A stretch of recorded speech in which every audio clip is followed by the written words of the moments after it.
Hello and good morning, PlayStation Nation. Welcome to Double Barrel Gaming. I'm your host, MrBooMStickXL, and as you can hear the excitement in my voice, we're going to be talking about the future of the PlayStation 5 and what service I think is going to be there the day the system launches next year in the fall. This generation is going to be known for many things, and first and foremost, Sony's undeniable dominance cannot be understated. With recent reports that the PlayStation 4 has officially shipped over 100 million consoles, it's going to be another milestone for the PlayStation brand. Since its initial release on December 3rd of 1994, Sony has crossed the 100 million mark 3 out of the 4 generations it's been making consoles. Though this is not going to surprise many gamers, the PlayStation brand is the most successful gaming console of all time. In the 4 generations that Sony has been making home consoles, these are the exact sales numbers, and I want to talk about that before we move on to today's actual reason why I made this very big and very long PlayStation-focused video. The PlayStation 1, which is considered the 5th generation, had a lifespan that started in 1994 and ended in 2006. During that time, they shipped 102.49 million units. In March of 2000, Sony shipped the incredible PlayStation 2, and at the end of its run had shipped more than 155 million units. It's a record that still stands today and may never be broken. Now we're going to talk about the PlayStation 3, and though they stumbled out of the gate, Sony still managed to ship 87.4 million units. Now we're going to talk about the behemoth, the PlayStation 4, that happens to be the market leader in this current generation. Like I said at the opening part of the video, they have shipped over 100 plus million units and still counting. Now, besides Sony being the masters of marketing and a very clear reason why they won this generation from start to finish, the outstanding first-party quality that reigns supreme is why I personally own and thoroughly enjoy supporting the PlayStation 4 and, of course, the PlayStation VR. Though for complete transparency, that was not always the case. They struggled in the first few years of the PS4 generation. The PlayStation 4 launched with Killzone Shadowfall, Knack, and Resogun, and in 2014, they also released The Last of Us Remastered, Little Big Planet 3, Drive Club, and infamous Second Son, which was fantastic. In 2015, Sony started to change things around and saw 33 PS4 exclusives released in a 12-month calendar year. The excellent and generation-defining Bloodborne was released, along with Until Dawn, The Order 1886, Rocket League, Axiom Verge, and that's just to name a few. During this time in the PlayStation 4's lifespan, Sony teamed up with the indie community and depended heavily on PSN digital releases that were exclusive to the console. It was a huge year for the PS4 in every respect and a turning point to them winning this generation.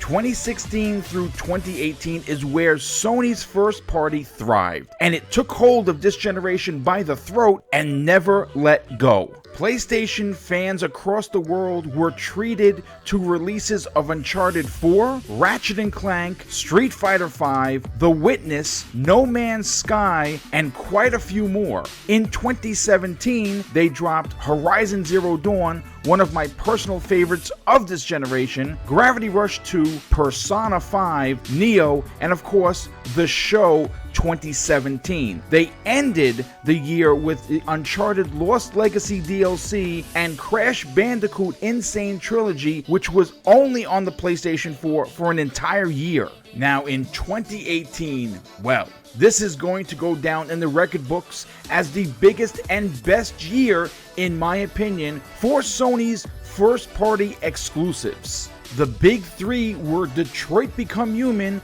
Insomniac's Spider-Man, and the behemoth known as the reboot to God of War. Of course, they had the excellent The Show 18, Shadow of the Colossus, and a host of other exclusive second-party games that were console sellers. At this point of today's video, I'm sure that some of you have already turned it off or said, "Boom, thanks for the history lesson, but no thanks." If you happen to be a fan of Double Barrel Gaming, or you are new to the channel and stuck around this long, I wanted to say a big thank you, because this is where the video is going to get very interesting and why the heck I made it in the first place. Being a gamer who plays on the PlayStation 4 only for its incredible first and second party exclusives, I spend a significant amount of money yearly on Sony's games. Now, like I've said on many shows that I produce weekly, I honestly have zero problems with this because at my core,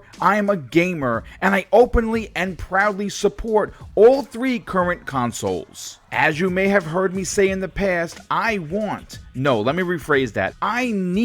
Sony to adapt the PS Now service to the equivalent of the Xbox Game Pass service for the highly anticipated PlayStation 5. Sean Layden sat down with Game Informer in February of 2019 and talked about the future of the PlayStation brand and how they were going to bring new and exciting services to the current and next generation PlayStation gamers. The digital future is coming, even though there are some old school gamers who do not want to be bothered with this change in how they buy and play their games. Being an old school gamer who's held a controller in his hand since 1978 with the Atari 2600, you might think I'm not ready for this new and exciting future. On the contrary, I'm very stoked for it. In fact, I'm nearly 100% digital. The only physical copies that I have for games are the ones that come with the collector's editions. This is why I want Sony to offer me the same deal that Microsoft is currently making money hand over fist with. The Xbox Game Pass is the most consumer-friendly service to date, and it's considered, in my opinion, the greatest thing since sliced bread. This kind of amazing service would work wonders on the PlayStation 5 when it launches in the fall of 2020. And because the console has already been confirmed to be fully backwards compatible with all of the PlayStation 4 first and second party games, new PlayStation 5 owners would have instant access to all of the PS4 games that made the generation a win for Sony. Now, I'm sure that some will argue that the PlayStation 5 does not need this type of service. I'm here to tell you, you are wrong and don't know a damn thing about business. As of today's video, it has been confirmed that Sony sells their first-party titles to less than 10% of the install base. It's less than half of that when it comes to the second-party titles that some consider niche. 10 million copies of anything is considered an epic win within business, but Sony could reach so many more PlayStation 5 owners with a service that I'm now going to name. The PlayStation Greatness Pass will be a $15 a month subscription that will offer PlayStation 1, PlayStation 2, PlayStation 3, and of course PlayStation 4 games in their catalog. It will also include PlayStation Plus, the same way Microsoft has the Ultimate Game Pass. The highlight of the PlayStation Greatness Pass will be that all first-party games from Sony will be added to the service day and date. With Sony's great relationship with the development community, they could offer some big-time second-party titles as well as digital exclusives for the service. I'm getting goosebumps while recording today's video because I'm such a huge Sony first-party fan. To think that this service has the opportunity to reach more gamers who might have missed out on some of their biggest first-party games is very exciting. Before I end today's video, I first want to say a big thank you for hanging around in what's going to be the biggest, most comprehensive Sony PlayStation 4/PlayStation 5 video I've ever done on the channel.